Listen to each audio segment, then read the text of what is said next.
Alright, welcome back to Chapter 6. This is Part 3, and we're going to go into some of the more advanced and interesting aspects of gene control, regulation, how these genes are actually expressed. Now, we've already touched upon some of these things, but we'll go ahead and push forward. So genes can be regulated in lots of ways. One in particular is sort of a regulatory unit, and we usually refer to these as operons. And operon, it's a functional unit that has control for the expression of particular set of genes that are all related. Let's say for breaking down a particular sugar, or even metabolic pathways for building various things are regulated, and they're usually the genes associated with that are either closely associated within a functional unit or set up so that products from various genes turn on and turn off at other regions of the chromosome.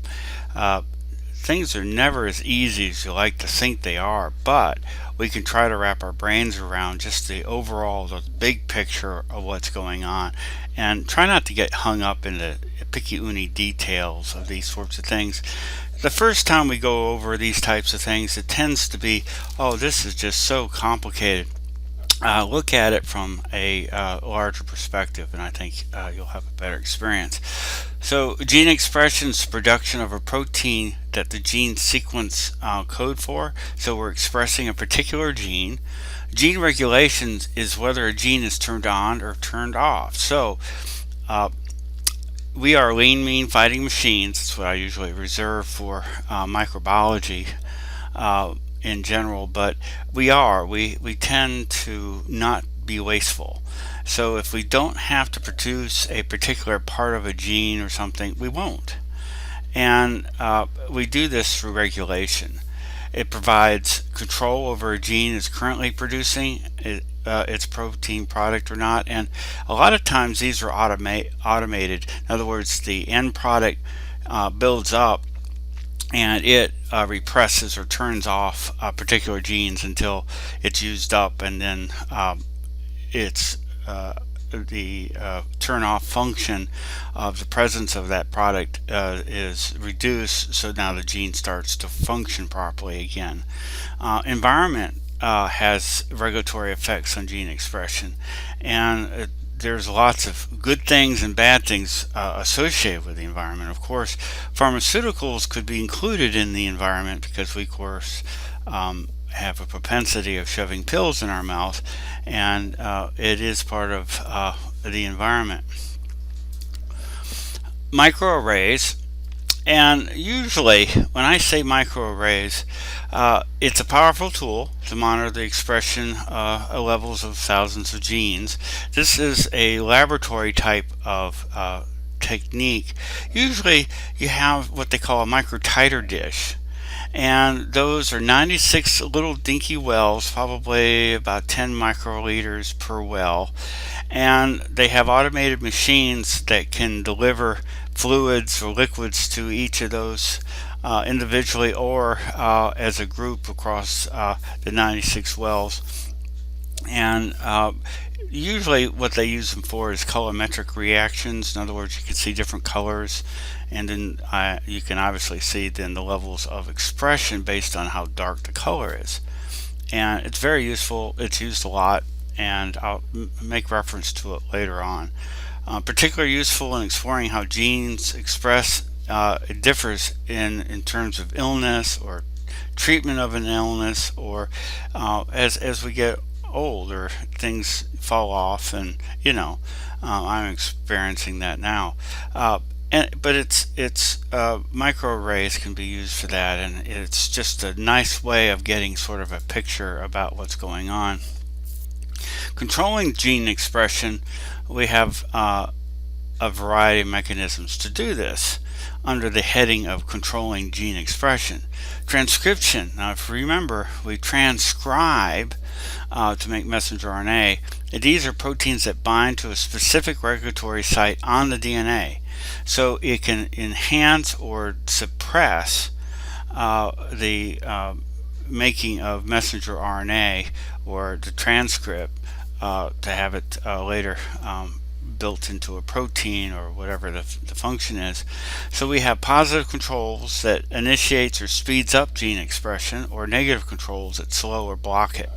And these are at the DNA level, that are proteins that bind to the DNA that of course are encoded by genes somewhere else on the chromosome.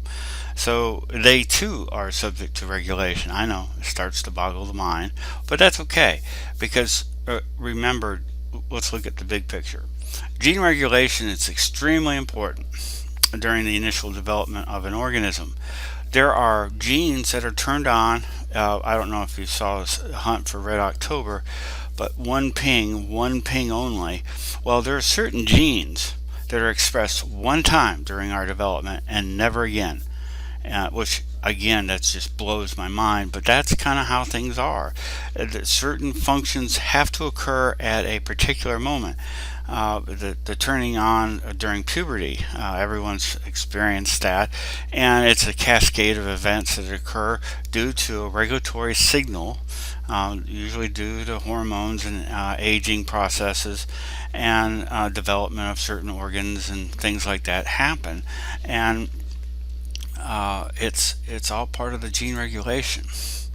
So I mentioned operons. Now, again, operon, there's how you spell it. And usually it has a promoter region. I don't know, I always think of was it Don King, the wrestling promoter? What an amazing promoter. I mean, he could promote boxing fights that were seen by millions and millions of people. It was quite amazing. Well, it's kind of what promoters do. It's a region of DNA that DNA polymerase, RNA polymerase. So when we start talking about making RNA or a transcript, binds in order to produce a messenger RNA transcript of genes. So the promoter region actually dictates how many, how frequently, how strong of a promoter or how weak a promoter you can see. So it promotes the making of that transcript or messenger RNA. Operator is a region of DNA that's a repressor protein can bind to. So the operator is sort of sitting into the, let's say you have a big piece of equipment and you're the operator of the equipment. You got all the buttons and various things. Well, without the operator, that bulldozer, let's say, isn't going to do a thing.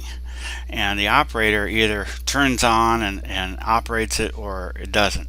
And so that in a DNA sense, it's a region of DNA that a repressor protein can bind to. In doing so, blocks RNA polymerase from transcribing genes. So the operators are usually things that can block, but it can also promote. I'll just mention that. Genes, the region of DNA that is transcribed by RNA polymerase. So we make the transcript. Remember, we never use the DNA directly. We make transcripts and make RNA that goes out to the shop floor to make the proteins with the function of the ribosomes doing that. So the operon in action, usually a good one to refer to is the lactose operon. It's well known. It's used for lots of things. It has, you can see, various genes associated with the breaking down of or the building up of lactose. In this case, we're utilizing lactose and breaking it down. The repressor protein binds to the operator, preventing RNA polymerase from binding to the promoter. So the operator actually interferes with the promotion or the RNA polymerase from binding to it. And it's a steric hindrance. In other words, it's just taking up the space. And I don't know how many times you may have gone to want to go park, let's say, at a particular a shopping store or something, and there's proverbially some sort of delivery truck that's parked that's blocking two of the parking places. empty, sitting there waiting for you, but you can't get to it because that stupid shipping truck is right in front of you. And that's sort of what the repressor protein is. You're the RNA polymerase looking for a place to park so you can get in to do what you need to do, but the truck that's delivering, the delivery truck, is the repressor protein preventing you from parking in any of the parking slots that are available. So that's sort of the turning off of the operon. If lactose is not present and the operon is on, lactose slightly modified binds to the repressor protein, preventing it from binding to the operator.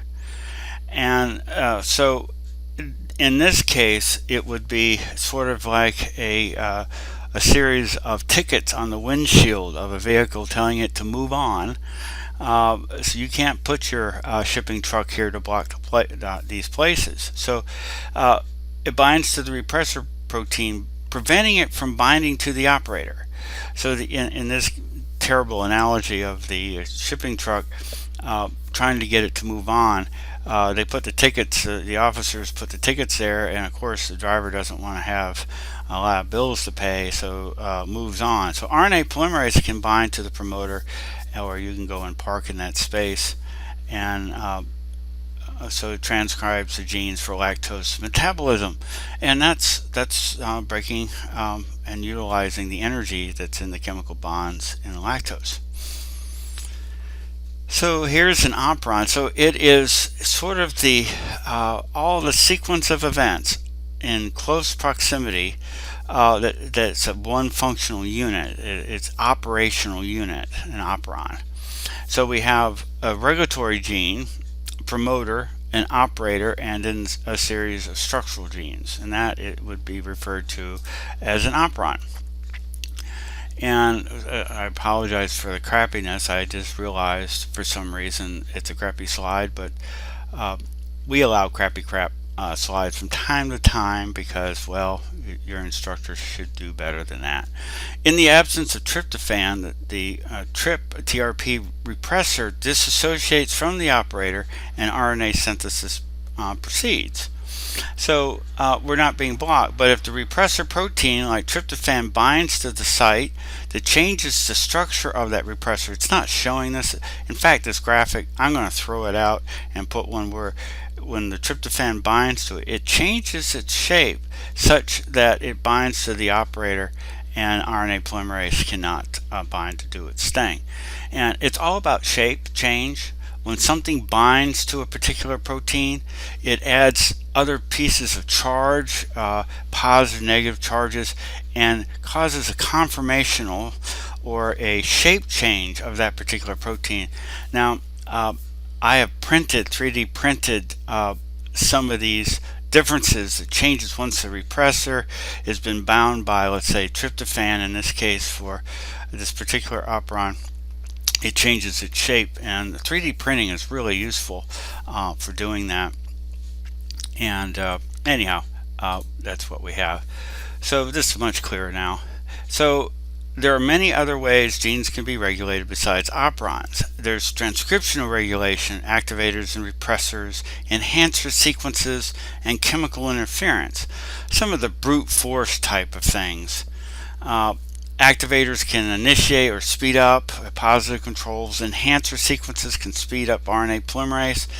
You know, it could be that you're exercising and you're having undue stress for various things, and you start producing a lot of lactic acid and various things that need to be dealt with. So certain positive controls that speed up, let's say, the breakdown of some of the lactic acid or whatever. Negative controls are repressors that can block or slow down, and chemicals can bind to DNA. So a lot of times your heart rate starts to go up and there's a whole series of events. Well, one can take various chemicals that get into your blood that can bind to particular repressor type proteins that shut down or at least slow down heart rate because of the cascade of events that are occurring, and using chemicals, and it's used a lot in the medical profession to do these sorts of things. Post-transcriptional regulation, messenger RNA processing, transport, and enzymatic breakdown can be blocked or accelerated. A lot of times during the messenger RNA processing, we can say there's a problem IL-2. Let's go ahead and shut down that particular process until we really don't need it. And so even after a gene has expressed, well, I mean, it's been transcribed into the messenger RNA, we can stop it due to these types of regulators, chemicals and things. And the process, as a result of that, the processing rates can be related with post-transcription. In other words, after the transcription has occurred. And so that's pretty nice. So there's many ways that genes can be regulated besides operons. Many eukaryotic genes, for example, have associated nucleotide sequences called enhancer sequences. When regulatory proteins bind to these enhancer sequences, transcription rates associated with a gene are increased as a positive, so they enhance the expression. Additional mechanisms of gene control include the binding of chemicals to DNA that can block genes from being transcribed, negative controls, and usually changes its shape or alters it when it binds. But messenger RNA can be regulated by altering its processing and transport, which is changing how things are actually transported into the cytoplasm or broken down. Translation of messenger RNAs can be regulated as well, so we can slow down the translation or stop it depending on the mechanisms for that. So that is part 3. We'll finish and wrap things up for the rest of the particular chapter here on DNA and gene expression next time. And thank you for joining me, and stay well, and we'll see you real soon.